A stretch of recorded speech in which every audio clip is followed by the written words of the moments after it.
to đi. Tôi sấy con à, chưa của quá con cá nhau. Cái leo trái đi có đuôi của măng gà rất là tao. Sao hai con mà chưa của quá con à. Dạ tao.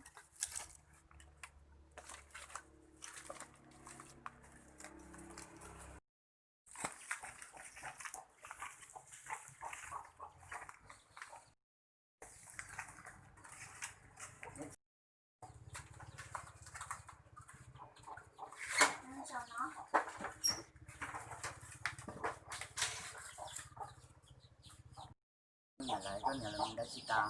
Cô nhà lại tay tay tao xong.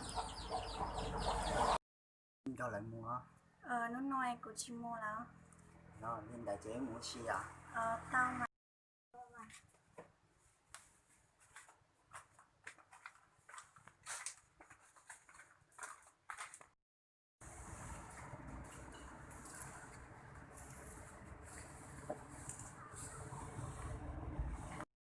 Chả biết nó nêu kê chỉ lo thế nó nêu từ lúc Thì tao mua sẽ có bột cà giò.